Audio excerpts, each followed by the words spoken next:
Naquela manhã de sábado, o silêncio dentro da capela mortuária parecia gritar mais alto que qualquer choro. E eu estava ali, de pé diante do pequeno caixão branco, sentindo que cada batida do meu coração era uma traição. Porque como eu podia continuar viva enquanto meu filho jazia imóvel sob aquelas flores que cheiravam a falsidade e despedida? E se você está assistindo isso agora, precisa apertar o botão de inscrever-se imediatamente, porque o que vou te contar vai mudar completamente sua forma de ver a dor e a fé. E por favor, deixe seu like neste vídeo, para que essa mensagem alcance outras pessoas que estão desesperadas como eu estava. Porque sei que você conhece alguém passando por um vale profundo, e essa história pode ser exatamente o que essa pessoa precisa ouvir hoje. Havia rostos ao meu redor, pessoas que diziam palavras que eu não conseguia entender, sons abafados, como se eu estivesse debaixo d'água, e tudo o que eu sentia era o peso da culpa esmagando meu peito, porque eu era mãe, e mães devem proteger. E eu falhei da forma mais brutal que existe. E enquanto você me ouve, não saia deste vídeo, porque o que aconteceu nos próximos minutos daquela manhã vai te mostrar que Deus fala exatamente quando achamos que Ele está em silêncio. Então compartilhe agora mesmo com sua família, seus grupos de oração, porque essa não é apenas minha história. É a história de como o céu intervém quando a terra desmorona. O teto da capela era alto e branco, com vigas de madeira que pareciam me julgar do alto, e eu me perguntava se Deus ainda me via, se Ele ainda se importava, ou se Ele havia virado as costas para mim no momento em que fechei os olhos por um segundo e perdi para sempre a chance de salvar meu Gabriel, meu menino de apenas 7 anos que amava dinossauros e desenhava foguetes coloridos nas paredes do quarto. Talvez você já tenha se sentido assim, como se o chão tivesse desaparecido debaixo dos seus pés e você estivesse caindo em um abismo sem fim, onde nenhuma voz consegue te alcançar e nenhuma luz consegue te encontrar. E eu preciso te contar essa história hoje, porque não é acaso você estar ouvindo isto agora, porque o que aconteceu naquele velório mudou tudo, absolutamente tudo. E ainda hoje me faz acordar de madrugada com o coração acelerado, não mais de desespero, mas de assombro diante do que Deus pode fazer quando tudo parece perdido. O ar dentro daquela sala cheirava a lírios e velas apagadas, aquele cheiro pesado que gruda na garganta e te lembra que você está em um lugar de morte. E cada pessoa que se aproximava do caixão parecia carregar um pedaço da minha dor, multiplicando-a, tornando-a insuportável, e eu só conseguia pensar que apenas 5 dias antes, na segunda-feira de manhã, estávamos brincando de esconde-esconde no quintal antes que tudo desmoronasse. Ele ria daquela forma transparente que só crianças sabem rir, e agora havia apenas silêncio. Um silêncio tão denso que cortava como vidro. Foi quando senti, não sei explicar direito, uma presença logo atrás de mim tão próxima que quase podia sentir o calor de outro corpo. E então veio o sussurro, baixinho, mas absolutamente claro, como se alguém tivesse colocado a boca bem perto do meu ouvido e dito com uma ternura que rasgou minha alma: Ele não se foi. Você sente Deus falando agora? Porque naquele momento eu não sentia nada além de confusão e raiva. Porque como assim ele não se foi, se eu estava olhando para seu corpinho inerte dentro daquele caixão? Se eu havia visto os médicos desligarem os aparelhos na quinta-feira à noite? Se eu havia segurado sua mãozinha gelada e sentido a vida escapar pelos meus dedos como areia fina que não conseguimos segurar? Virei-me bruscamente, procurando quem tinha falado, mas atrás de mim havia apenas a parede vazia da capela, com um crucifixo de madeira escura pendurado, e ninguém mais estava próximo o suficiente para ter sussurrado aquilo. E foi então que o primeiro obstáculo verdadeiro se apresentou diante de mim. Eu Precisava escolher entre acreditar que estava enlouquecendo de dor ou aceitar que algo, além da minha compreensão, havia acabado de acontecer. O som do ventilador de teto girava preguiçosamente acima de nós, um zumbido monótono que parecia zombar da minha angústia. E eu olhei novamente para Gabriel, para seu rostinho tranquilo que parecia apenas estar dormindo, e algo dentro de mim começou a quebrar de uma forma diferente, não como vidro se estilhaçando, mas como gelo começando a derreter sob o sol da manhã. As horas seguintes foram um borrão de abraços que eu não queria receber, de condolências que soavam vazias, de olhares de pena que me faziam sentir como um animal ferido em exposição. E quando finalmente cheguei em casa na madrugada de domingo, depois do enterro que aconteceu sob uma chuva fina que molhava sem consolar, a casa estava exatamente como havíamos deixado na correria para o hospital na terça-feira de manhã, quando a febre de Gabriel disparou e os médicos disseram que precisávamos levá-lo imediatamente. Há algo que nunca contei a ninguém, nem mesmo ao meu marido Carlos, que naquele momento dormia no sofá da sala, ainda vestido com o terno do velório, exausto demais até para subir as escadas. E era o fato de que eu havia gritado com Gabriel naquela segunda-feira de manhã, poucas horas antes dele começar a passar mal, porque ele havia derramado suco de laranja no tapete novo da sala, e aquelas foram praticamente minhas últimas palavras normais para meu filho. Duras e injustas, carregadas da impaciência de quem não sabia que estava vivendo os últimos momentos comuns da própria vida, porque à tarde ele começou a reclamar de dor de cabeça e à noite a febre já estava incontrolável. O café que tentei fazer às 3 da manhã tinha gosto de desespero, amargo demais, mesmo com açúcar, e eu sentei à mesa da cozinha iluminada apenas pela luz do micro-ondas, segurando aquela xícara quente entre as mãos trêmulas. E foi quando vi a Bíblia da minha avó, aquela velha e gasta com capa de couro marrom, que estava sobre a bancada, onde eu a havia deixado semanas antes, quando ainda tinha forças para ler algo, além de relatórios médicos e resultados de exames que nunca traziam boas notícias. Algo me puxou para abri-la, não sei o quê. Talvez apenas a necessidade desesperada de encontrar alguma palavra que fizesse sentido em meio ao caos. E ela caiu aberta no Salmo 34, e meus olhos, inchados de tanto chorar, focaram no versículo 18. Perto está o Senhor dos que têm o coração quebrantado e salvos de espírito abatido. Talvez você esteja onde eu estive naquele momento, com o coração tão partido que parece impossível que alguém possa juntar os pedaços novamente. E eu preciso te dizer que aquelas palavras não trouxeram alívio imediato. Não fizeram a dor desaparecer como mágica, mas plantaram algo minúsculo dentro de mim, uma semente do tamanho de um grão de mostarda que eu nem sabia que estava sendo plantada. O segundo obstáculo chegou com a luz do dia.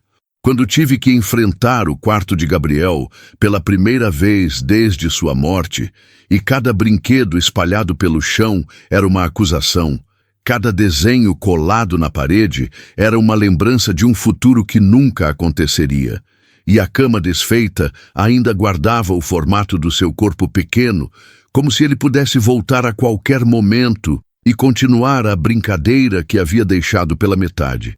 Respire. O espírito está prestes a falar. Eu me sentei no chão do quarto dele, cercada por carrinhos e livros de histórias.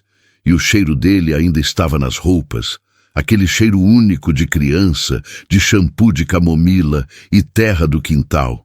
E foi quando a culpa realmente me devorou por completo, porque comecei a lembrar de cada vez que disse agora não, quando ele me chamava para brincar, cada vez que escolhi responder e-mails do trabalho em vez de colorir com ele, cada momento desperdiçado que agora se revelava infinitamente precioso e irrecuperavelmente perdido.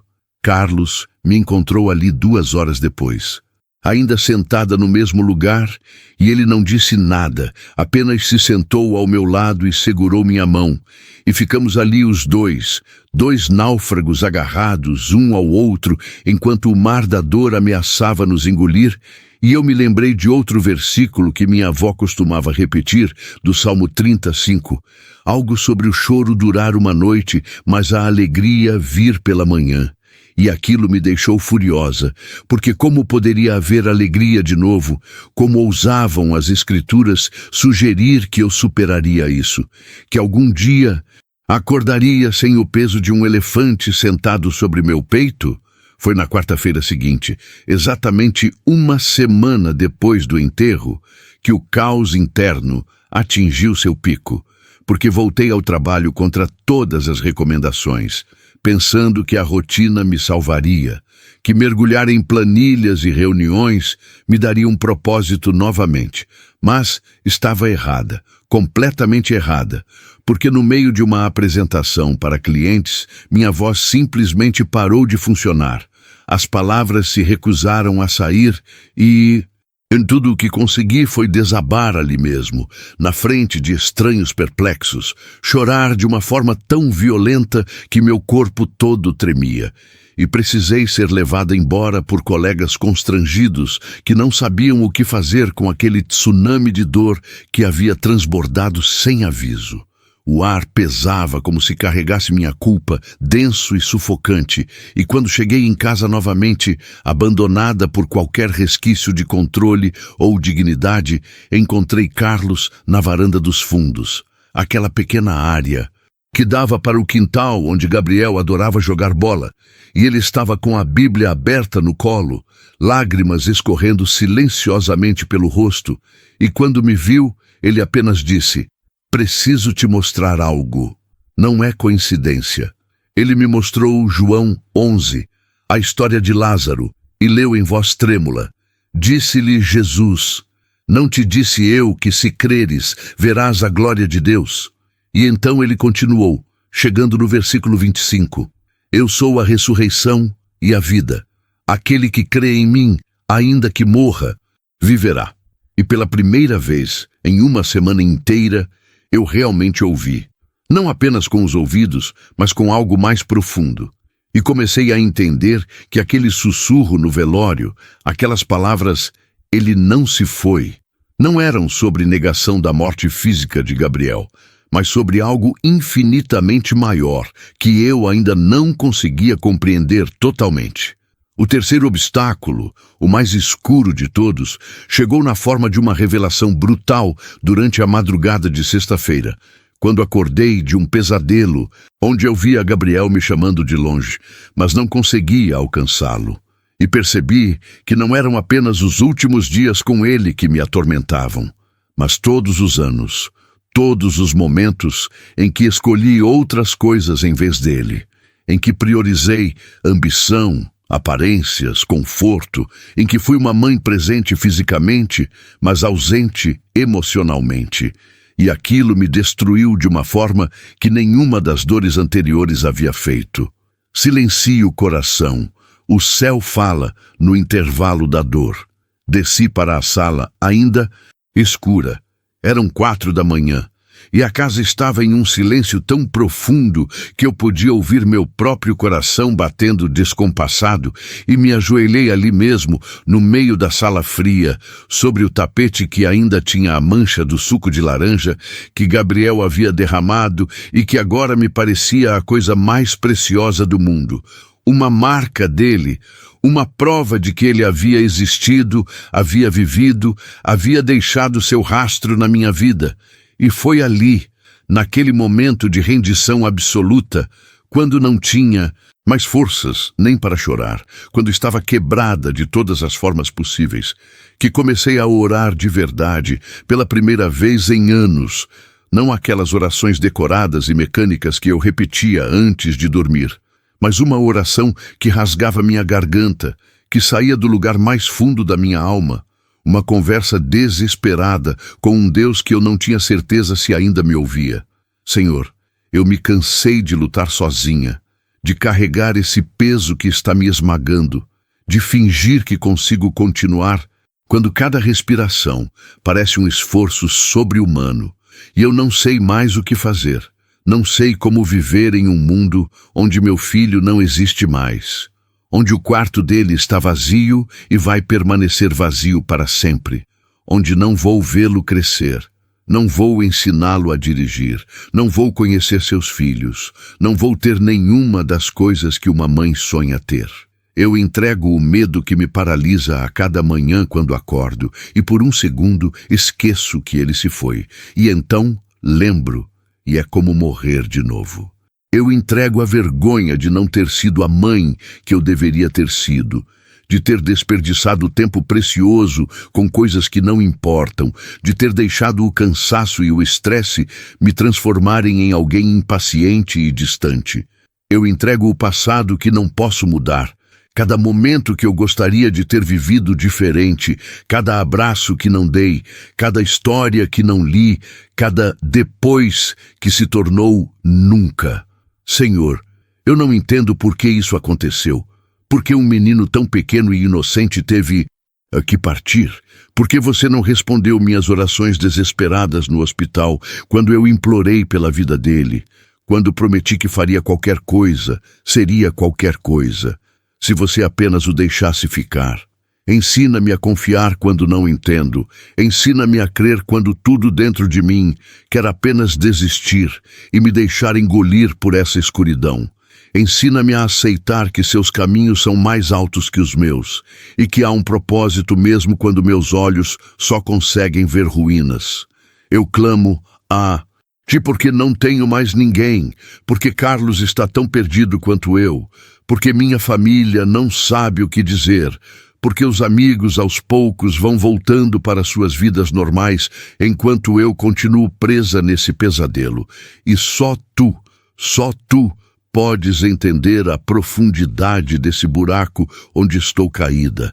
Peço que me des forças para sobreviver mais um dia, só mais um dia, porque é tudo o que consigo suportar e que de alguma forma, de alguma maneira que eu não compreendo, transformes essa dor em algo que não seja apenas desperdício, que não seja apenas destruição, que possa de alguma forma, algum dia, ter algum sentido, por menor que seja. Não ouvi trovões naquele momento, não vi luzes celestiais, nem anjos apareceram na minha sala, mas algo em mim começou a se mover, como se uma porta trancada há muito tempo estivesse começando a se abrir devagar, rangendo nas dobradiças enferrujadas da minha descrença. Algo muda dentro de você agora? Porque mudou em mim, imperceptivelmente a princípio, como as primeiras gotas de chuva que você mal nota até perceber que está molhada. Levantei do chão com as pernas dormentes, subi as escadas devagar, cada degrau uma pequena vitória contra o desejo de apenas deitar e nunca mais levantar. E entrei no quarto onde Carlos dormia, ou fingia dormir porque seus olhos estavam inchados demais para alguém que estava realmente descansando. E me deitei ao lado dele, e pela primeira vez desde que tudo aconteceu, dormi sem pesadelos, apenas um sono profundo e, vazio que era, naquele momento, a maior misericórdia que eu poderia receber. A virada verdadeira começou no domingo seguinte, 2 semanas exatas depois do velório, quando acordei com uma clareza estranha, como se alguém tivesse limpado a névoa que envolvia meu cérebro, e me lembrei de algo que aconteceu no hospital, um detalhe que minha mente tinha apagado por ser doloroso demais, mas que agora voltava com força total. Na quinta-feira à noite, quando Gabriel ainda estava vivo, mas inconsciente, cercado por tubos e máquinas que apitavam sem parar, poucas horas antes dos médicos tomarem a decisão final, uma enfermeira tinha entrado no quarto, uma senhora de cabelos grisalhos que eu nunca tinha visto antes, e ela havia colocado a mão sobre a testa dele, fechado os olhos e sussurrado algo que na época eu não prestei atenção porque estava ocupada demais, discutindo com os médicos sobre mais uma intervenção possível. Mas agora eu me lembrava, ouvia aquelas palavras ecoando na minha memória. como se tivessem sido gravadas em algum lugar profundo. Esse menino não pertence apenas a esta terra. Ele é cidadão do céu, e o Pai o conhece pelo nome. Na época, aquilo me pareceu apenas o tipo de coisa piedosa que pessoas religiosas dizem em momentos difíceis. Palavras bonitas, mas vazias, mas agora, naquela manhã de sol que entrava pela janela do quarto e iluminava a fotografia de Gabriel sobre a cômoda, aquelas palavras ganharam um peso completamente diferente. Pare, o Espírito está presente. Levantei e fui até o quarto dele, que eu tinha evitado desde aquele primeiro dia terrível, e dessa vez entrei não com pavor, mas com uma espécie de reverência, como se estivesse entrando em um lugar sagrado, e me sentei na caminha dele, peguei o ursinho de pelúcia desgastado que ele amava, e comecei a orar novamente. Mas dessa vez não era um lamento, era uma conversa. Eu falava e ouvia, e pela primeira vez em toda a minha vida cristã nominal, onde eu ia à igreja mais por tradição do que por convicção, eu realmente senti a presença de Deus naquele quarto. E foi então que ouvi, não com ouvidos físicos, mas com algo muito mais profundo, uma voz que era ao mesmo tempo externa e interna, que dizia com uma firmeza e doçura impossíveis de descrever: Filha, eu nunca te deixei. Gabriel não se foi, ele apenas chegou em casa antes de você. O amor que vocês compartilharam não termina com a morte, porque o amor vem de mim e eu sou eterno. A dor que você sente é real e eu choro com você, mas não é o fim da história. As lágrimas que começaram a cair eram diferentes das que eu tinha chorado até então. Não eram apenas de tristeza, mas também de algo que eu não sentia há semanas. Alívio. Um alívio estranho de saber que não estava sozinha, que não estava louca, que aquele sussurro no velório tinha sido real. Tinha sido Deus quebrando gentilmente minha cosmovisão limitada, que achava que a vida física era tudo o que existia. Peguei a Bíblia que estava sobre a escrivaninha de Gabriel, aquela que a professora da escola dominical havia dado a ele 6 meses antes e que ele mal tinha aberto, e ela caiu aberta. Juro que não escolhi a página. Em Apocalipse 21:4, Deus enxugará dos olhos toda lágrima, e a morte não existirá mais. Não haverá mais luto, nem pranto, nem dor, pois as primeiras coisas passaram. E então folheei até encontrar 2 Coríntios 5:8, que dizia: Preferimos estar ausentes do corpo e habitar com o Senhor.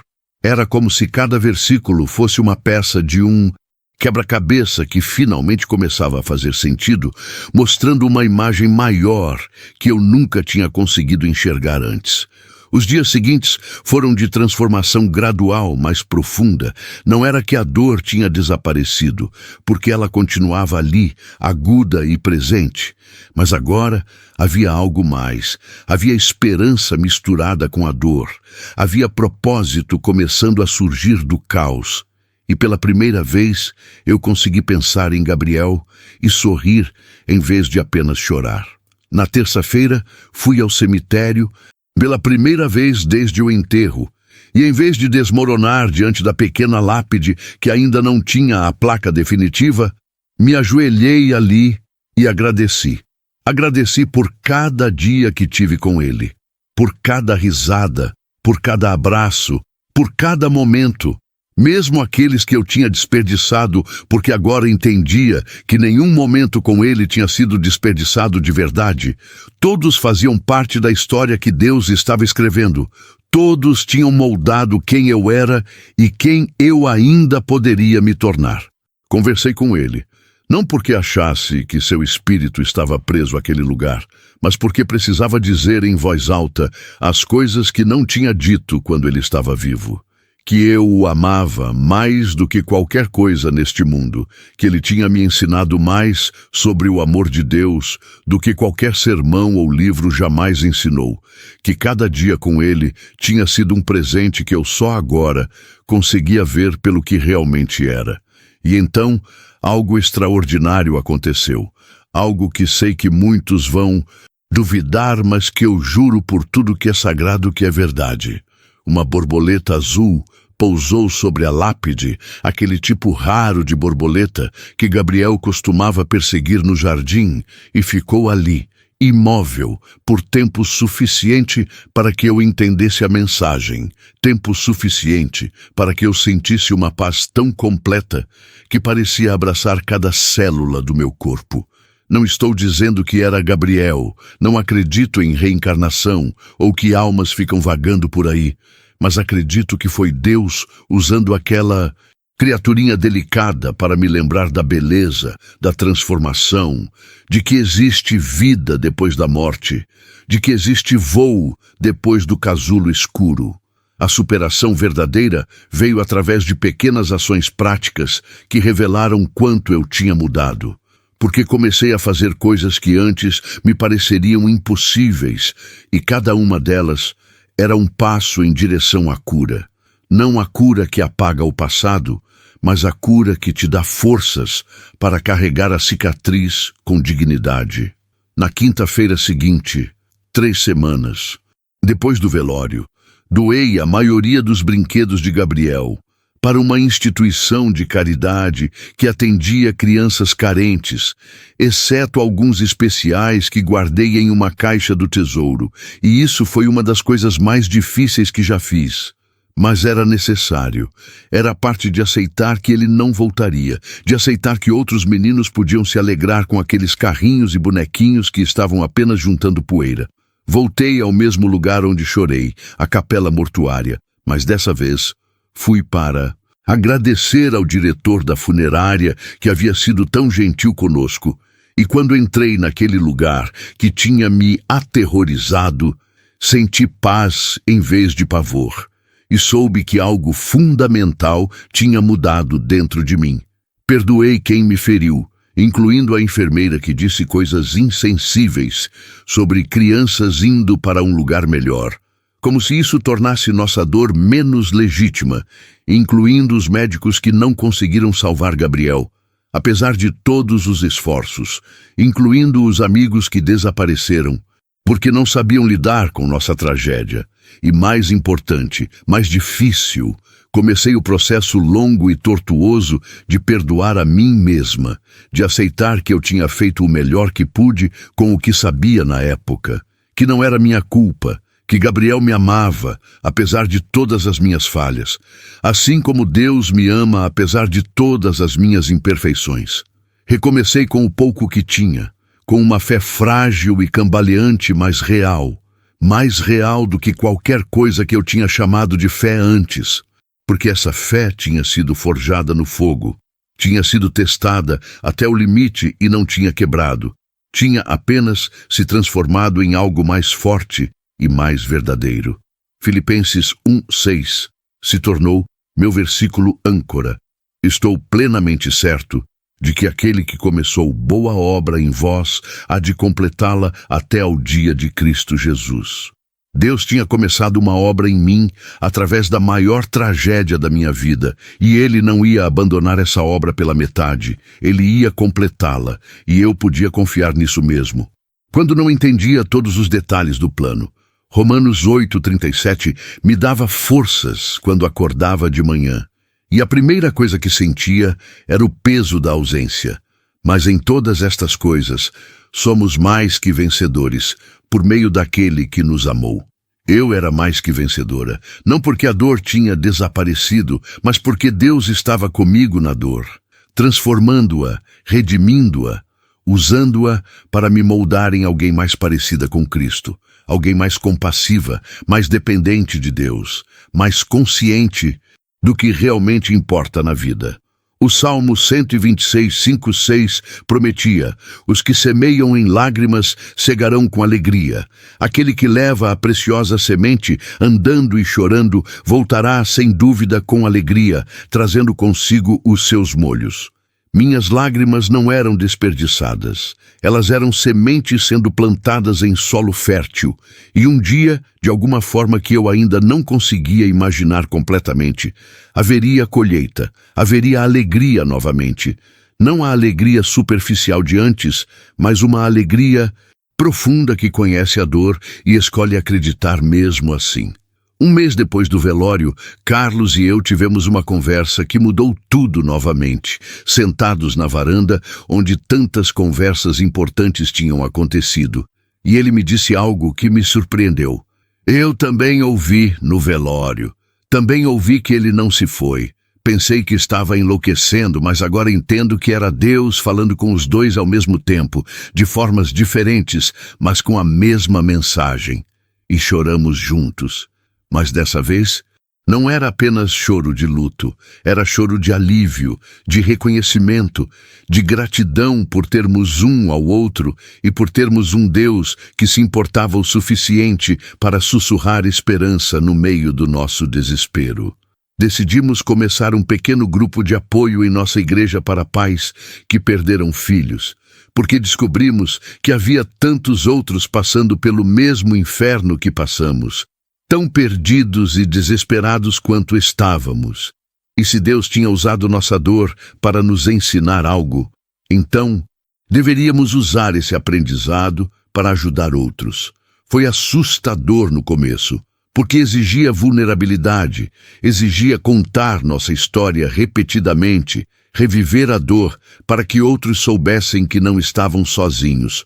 Mas também foi incrivelmente redentor, porque cada pessoa que ouviu nossa história e encontrou esperança era como uma prova viva de que Gabriel não tinha morrido em vão, de que sua curta vida tinha significado, de que o amor que sentíamos por ele continuava a fazer diferença no mundo. Isaías 61:3 se tornou nossa missão. Dar beleza em vez de cinzas, óleo de alegria em vez de pranto, veste de louvor em vez de espírito angustiado. Deus estava literalmente fazendo isso, pegando as cinzas da nossa tragédia e criando algo belo, não apagando a dor, mas dando-lhe propósito, transformando nosso pranto em capacidade de consolar outros que choravam, trocando nosso espírito angustiado por uma veste de louvor tecida de cada pequena vitória, cada dia que conseguíamos levantar da engama, cada momento em que escolhíamos crer apesar de tudo. Houve um momento particularmente poderoso no terceiro mês, quando uma mãe que tinha acabado de perder seu filho de 5 anos chegou ao grupo e eu a reconheci imediatamente. Não porque a conhecesse, mas porque vi em seus olhos o mesmo desespero vazio que eu tinha visto no espelho semanas antes. E quando a abracei, ela desmoronou completamente, e eu apenas segurei enquanto ela chorava, e sussurrei as mesmas palavras que eu precisava ter ouvido no começo. Eu sei, eu entendo, você vai sobreviver a isso mesmo achando que não vai. Não estou dizendo que vai ser fácil ou que a dor vai embora, mas Deus vai te carregar quando você não conseguir caminhar. E vi nos olhos dela aquela primeira centelha de esperança, pequena e frágil como a chama de uma vela em uma noite de vento, mas ali, definitivamente ali. E soube que Deus estava usando nossa história quebrada para começar a curar outras histórias quebradas. E aquilo trouxe um tipo de alegria que eu não sabia que era possível. Uma alegria que coexiste com a tristeza, que não a nega, mas a transcende, que diz, sim, isso é terrível, mas não é o fim, existe mais. Comecei a escrever, algo que nunca tinha feito antes, apenas um diário no começo, mas depois percebi que estava escrevendo cartas para Gabriel, contando a ele sobre como estava aprendendo a viver sem ele fisicamente, mas com ele sempre no coração. E aquelas cartas se tornaram uma forma de processar a dor, de celebrar sua memória, de manter nossa conexão viva de uma forma saudável que não me prendia no passado, mas me permitia honrá-lo enquanto seguia em frente. Segundo Coríntios 12:9 ressoava cada vez mais verdadeiro. A minha graça te basta, porque o meu poder se aperfeiçoa na fraqueza. Eu era profundamente fraca, quebrada de tantas formas, mas era exatamente nessa fraqueza que o poder de Deus se manifestava. Não me fazendo invulnerável, mas me dando a capacidade sobre-humana de continuar, de amar, de esperar, de acreditar quando toda lógica dizia que era bobagem. 6 meses depois do velório, tive um sonho, daqueles que são tão vívidos que você acorda não sabendo se foi sonho ou realidade.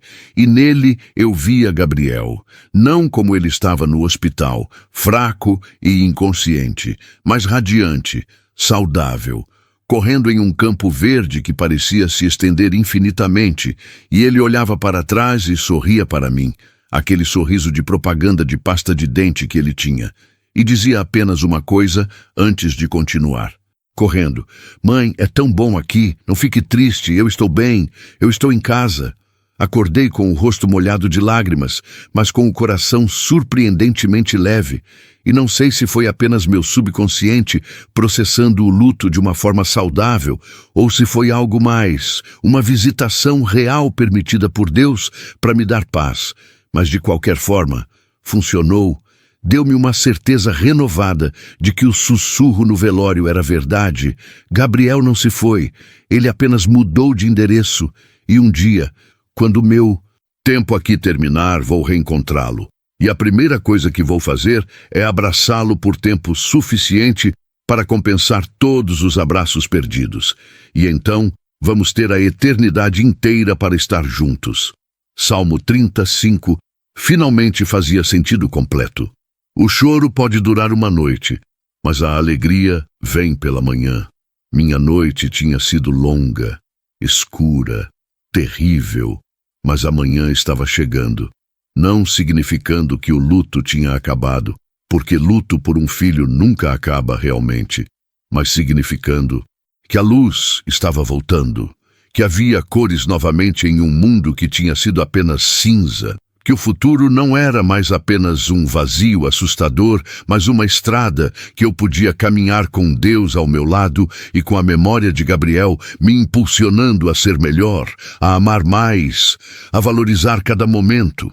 Hoje, um ano depois daquele sábado horrível na capela mortuária, acordo e a primeira coisa que faço é agradecer por Gabriel, por cada segundo que tivemos juntos, agradecer pela dor, porque ela me ensinou a depender de Deus de uma forma que eu nunca tinha dependido antes, agradecer pela transformação que aconteceu em mim e em Carlos, que nos tornou mais unidos, mais compassivos, mais conscientes da fragilidade e preciosidade da vida. A dor ainda está aqui, é minha companheira constante, mas não é mais minha dona, não me controla mais, não me define mais, e aprendi que posso sentir saudade e gratidão ao mesmo tempo, que posso chorar e sorrir no mesmo dia, que posso honrar a memória de Gabriel vivendo plenamente, em vez de apenas existindo em uma névoa de tristeza. Voltei ao lugar no cemitério regularmente, mas agora vou com flores e histórias. Conto a ele sobre o grupo de apoio, sobre as famílias que estamos ajudando, sobre como seu legado continua a crescer e tocar vidas. E sei que ele sabe, sei que de alguma forma, naquele lugar onde ele está agora, ele sabe e está orgulhoso. E mais importante, sei que Deus está usando a história quebrada dele e minha para tecer algo que só pode ser descrito como redenção, pegando os pedaços partidos e criando um mosaico que reflete sua glória de formas que nunca seriam possíveis se tudo tivesse permanecido intacto. Hoje sei que o silêncio na capela não era vazio. Era o som da reconstrução acontecendo em níveis que eu não podia ver. Era Deus trabalhando nos bastidores, preparando o terreno para plantar esperança onde havia apenas desespero. Era o começo de uma história que eu nunca teria escolhido, mas que, olhando para trás, posso ver a mão de Deus em cada página, em cada capítulo difícil, em cada virada inesperada. E hoje, neste exato momento, enquanto compartilho essa história com você, preciso te dizer algo com toda a certeza que tenho. O mesmo Deus que falou comigo na minha hora mais escura, quer falar com você na sua, seja qual for a sua escuridão, seja qual for a sua dor, seja o que for que está tentando te destruir neste momento. Ele não prometeu que seria fácil. Não prometeu que não doeríamos, não prometeu explicações para todas as perguntas que nos atormentam, mas prometeu sua presença, prometeu que nunca nos deixaria, prometeu que trabalharia todas as coisas para o bem daqueles que o amam. E essas promessas são mais sólidas que qualquer outra coisa neste mundo instável. Você pode estar em um velório agora, literal ou figurativo, olhando para os pedaços da sua vida e não conseguindo imaginar como vai continuar, e eu quero que você saiba que entendo que sua dor é válida, que não há vergonha em estar quebrado. Mas também quero que você saiba que quebrado não é o mesmo que destruído, que Deus se especializa em juntar pedaços, em criar beleza de cinzas, em sussurrar esperança quando tudo parece perdido. Talvez você tenha ouvido um sussurro próprio, uma pequena voz no meio do caos, dizendo que ainda há esperança, que ainda há futuro, que ainda há propósito. E se ouviu, não descarte como imaginação ou desespero. Considere que pode ser o mesmo Deus que me alcançou, alcançando você, agora, quebrando gentilmente através das paredes que construímos ao redor da nossa dor, para nos lembrar que Ele está aqui, que sempre esteve, que nunca nos abandonou, nem por um segundo. A jornada de luto e cura não é linear. Não é uma escada reta que você sobe passo a passo até chegar ao topo e estar curado. É mais como uma espiral, onde você passa pelos mesmos lugares emocionais repetidamente, mas cada vez de uma perspectiva um pouco diferente, um pouco mais alta, e aos poucos, tão gradualmente que mal percebe, você descobre que consegue respirar de novo, que consegue rir sem culpa, que consegue fazer planos para o futuro sem sentir que está traindo a memória de quem você perdeu. E através de tudo isso, em cada volta da espiral, Deus está lá, segurando sua mão quando você nem percebe, carregando você quando suas pernas não aguentam mais, sussurrando verdades eternas quando as mentiras do desespero gritam mais alto e lentamente, com uma paciência infinita que só Deus possui. Ele te reconstrói, não te transformando em quem você era antes, porque essa pessoa não existe mais, mas te transformando em quem você deveria ter sido desde o início, alguém mais profundo, mais real, mais dependente dele, mais capaz de amar porque você conheceu a dor da perda, mais capaz de consolar porque você foi consolado, mais capaz de acreditar porque você escolheu crer quando não tinha nenhuma razão lógica para fazê-lo. Isaías 43:2 tem sido minha promessa constante. Quando passares pelas águas, eu serei contigo. Quando pelos rios, eles não te submergirão. Quando passares pelo fogo, não te queimarás, nem a chama arderá em ti. Não diz se, mas quando. Porque Deus sabe que haverá águas, rios e fogo em nossas vidas, mas a promessa não é de ausência de dificuldade, é de presença divina na dificuldade, é de proteção não de perigos, mas através dos perigos, é de sobrevivência quando parece impossível sobreviver. Senhor, agora entendo de uma forma que nunca entendi antes. Agora, vejo com olhos que foram lavados pelas lágrimas e podem finalmente ver o que estava sempre lá, mas que eu era cega demais para perceber. E hoje venho diante de ti não mais como aquela mulher quebrada e desesperada na capela mortuária, mas como tua filha que aprendeu que quebrada é exatamente onde tu queres me ter, porque é só quando estamos quebrados que paramos de tentar consertar tudo sozinhos e finalmente deixamos tuas mãos habilidosas nos remoldarem. Senhor, o que parecia o fim, aquele momento terrível quando os médicos desligaram as máquinas e Gabriel deu seu último suspiro, era na verdade o início de algo que eu nunca poderia ter imaginado. Era o começo da minha jornada real de fé. Não uma fé de domingo de manhã que canta hinos bonitos, mas uma fé forjada no vale da sombra da morte, uma fé que foi testada até o limite e descobriu que tu és fiel mesmo quando tudo desmorona, especialmente quando tudo desmorona. Senhor, usa minha vida para curar outras pessoas que estão onde eu estive. Usa minha história quebrada para mostrar que tu te especializas em histórias quebradas, que nenhuma dor é desperdiçada nas tuas mãos, que tu podes pegar até mesmo a maior tragédia e tecer nela fios de redenção que criam um tapete tão belo que faz as pessoas pararem e perguntarem como algo tão lindo pode ter vindo de algo tão doloroso. Senhor, recebo a história que o céu está escrevendo em mim, mesmo as partes que eu nunca teria escolhido, mesmo os capítulos que são dolorosos demais para reler, porque confio que tu és o autor e consumador da minha fé, que tu vês o quadro completo quando eu só vejo pinceladas confusas, que tu estás criando uma obra-prima da minha bagunça. Recebo a missão de ser uma portadora de esperança para aqueles que perderam a esperança, de ser uma voz que diz você vai sobreviver a isso para aqueles que acham que não vão, de ser uma prova viva de que tua graça é suficiente, de que teu poder se aperfeiçoa na fraqueza, de que tuas misericórdias são novas, cada manhã mesmo, quando a manhã anterior foi um pesadelo.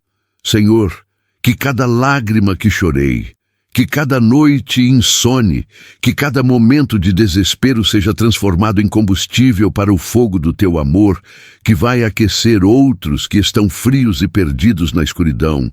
Que Gabriel saiba, onde quer que ele esteja agora, que sua vida não foi em vão, que cada momento que passou conosco foi precioso, que o amor que compartilhamos é eterno porque vem de ti, e que um dia, quando meu tempo aqui terminar, vamos nos reunir e vou poder dizer: filho, olha o que Deus fez, olha como Ele usou até mesmo sua partida para trazer vida e esperança para tantos outros.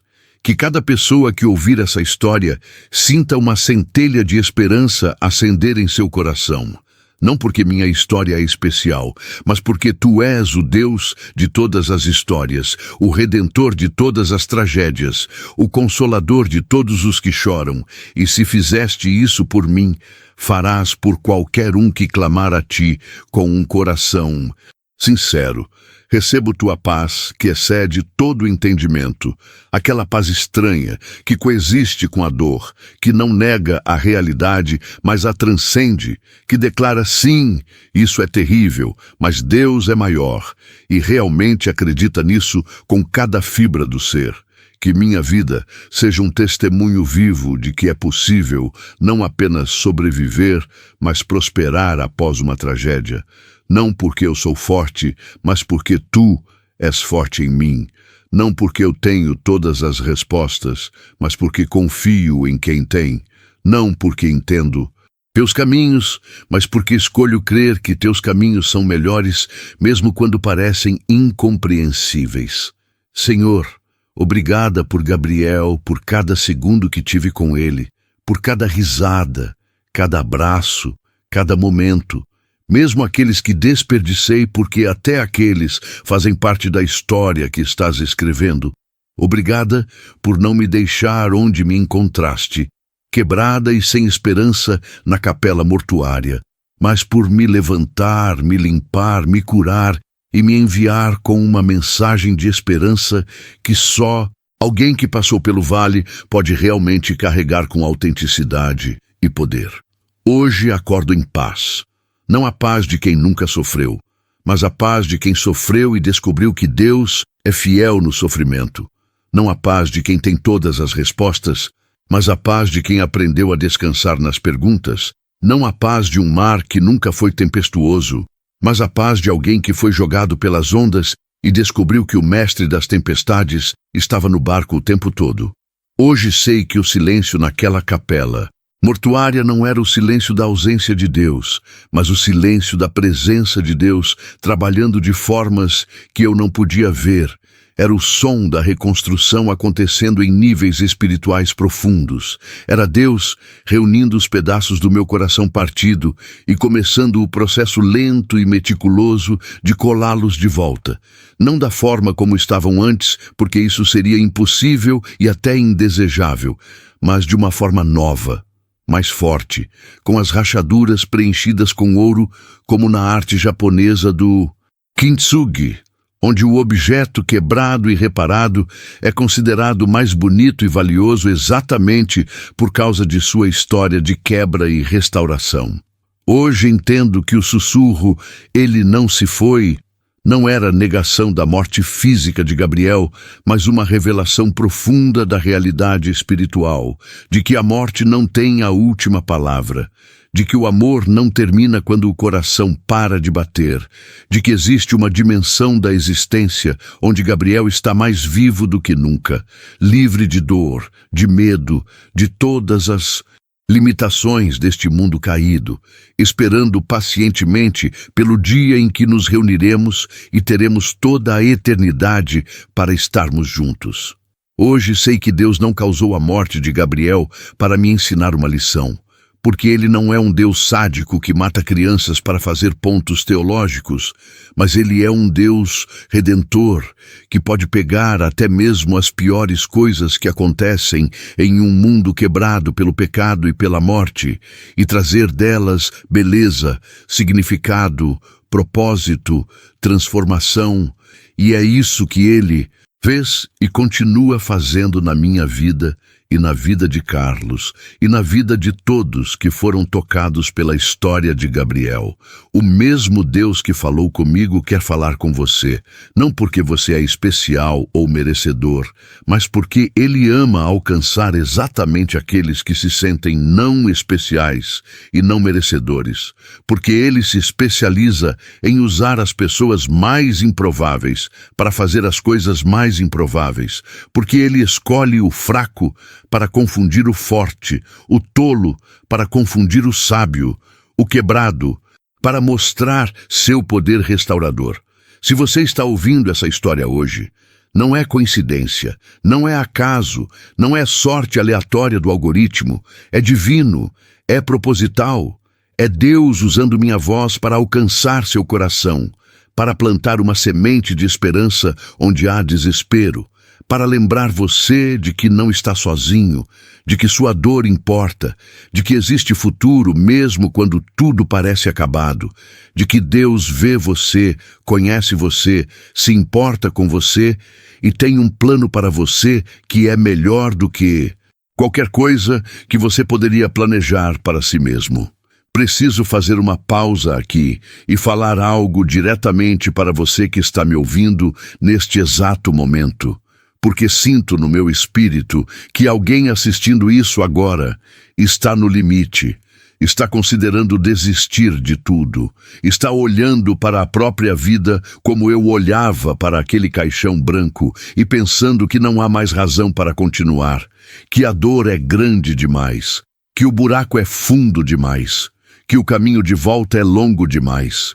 E eu preciso te dizer com toda a força que tenho na alma: não desista agora, não desista exatamente no momento em que Deus está prestes a fazer algo extraordinário na sua situação. Não abandone o barco quando a tempestade está no auge, porque é exatamente aí, no meio da tormenta, que Jesus caminha sobre as águas em sua direção. Você acha que sua história acabou, mas Deus está dizendo que ela está apenas começando. Você acha que perdeu tudo, mas Deus está preparando uma restauração que vai fazer você olhar para trás e entender por que precisou passar por esse deserto, por que precisou atravessar esse vale, por que precisou experimentar essa quebra que te fez sentir menos que humano, porque é na quebra que Deus encontra espaço para entrar. É no vazio que Ele pode preencher. É no silêncio que sua voz finalmente pode ser ouvida sem competir com todo o barulho que fazemos, tentando consertar as coisas sozinhos. Olho para minha jornada desde aquele sábado terrível na capela mortuária e vejo com clareza absoluta que cada passo, cada lágrima, cada noite insone, cada momento em que pensei que não conseguiria dar mais um passo, tudo isso foi necessário para me transformar de quem eu era em quem Deus precisava que eu fosse. Não para meu próprio benefício apenas, mas para que eu pudesse estar aqui, agora, falando com você, sendo uma ponte entre seu desespero e a esperança de Deus. Sendo uma prova viva de que é possível não apenas sobreviver, mas prosperar depois da tragédia. Quantas vezes você já ouviu histórias de superação e pensou: mas isso nunca vai acontecer comigo, minha situação é diferente, minha dor é única, ninguém entende pelo que estou passando? Eu também pensava assim. Achava que meu caso era especial, que minha dor era diferente da dor de todo mundo, que Deus podia fazer milagres na vida dos outros, mas não na minha, porque eu não era boa o suficiente, não era santa o suficiente, não tinha fé o suficiente. Mas a verdade que descobri e que pode libertar você agora mesmo é que Deus não trabalha baseado em quanto você merece, mas baseado em quão grande é sua misericórdia. Não trabalha baseado em sua força, mas em seu poder.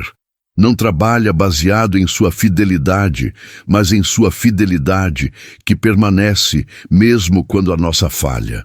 A virada na minha história não aconteceu porque de repente me tornei uma pessoa melhor ou mais espiritual. Aconteceu porque finalmente parei de lutar. Finalmente desisti de tentar controlar tudo. Finalmente caí de joelhos e disse a Deus a verdade, nua e crua. Eu não consigo, não sei como, não tenho forças, preciso que tu faças porque sozinha eu só sei falhar. E foi nessa rendição total, nessa admissão completa de impotência, que o poder de Deus encontrou espaço para operar, porque enquanto eu achava que podia fazer sozinha, Ele respeitava minha autonomia e me deixava tentar. Mas quando finalmente admiti minha total dependência dele, foi como se ele estivesse esperando apenas essa permissão para entrar com tudo e começar a operar de formas que desafiam qualquer lógica humana. Talvez você esteja nesse ponto agora, nesse lugar de rendição absoluta, onde não há mais orgulho, não há mais fingimento, não há mais máscaras, apenas uma alma nua e quebrada clamando por socorro. E se está, saiba que você está exatamente onde Deus te quer, não porque Ele se alegra com sua dor, mas porque finalmente você está em posição de receber o que Ele sempre quis te dar, mas você estava ocupado demais, forte demais, independente demais para aceitar.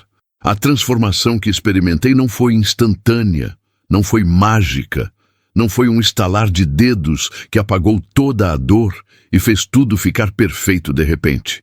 Foi um processo lento, gradual, muitas vezes doloroso, de aprender a confiar quando não entendia, de escolher crer quando todas as evidências diziam que era bobagem, de levantar de manhã e decidir viver mais um dia mesmo quando cada fibra do meu ser queria apenas desistir. E foi nessa escolha diária, nessa decisão repetida de dar a Deus mais uma chance, mais um dia, mais uma oportunidade de provar sua fidelidade, que aos poucos, tão devagar que mal percebi, a cura começou a acontecer. Não a cura que apaga as cicatrizes, mas a cura que as transforma em testemunho. Não a cura que faz você esquecer, mas a cura que te ensina a lembrar com gratidão, em vez de apenas com dor. Hoje, quando penso em Gabriel, não penso apenas na perda, penso também no privilégio de ter sido escolhida para ser mãe dele por 7 anos preciosos. Penso nas risadas, nos abraços, nas brincadeiras, em todos os momentos bons que nenhuma tragédia pode apagar, porque estão gravados eternamente no meu coração e na minha memória. E mais importante, penso em como Deus usou a vida curta dele para mudar completamente a trajetória da minha vida, para me tirar de uma existência superficial e me mergulhar em uma fé profunda e real, para me transformar de alguém que apenas frequentava a igreja em alguém que realmente conhece a Deus de forma íntima e pessoal.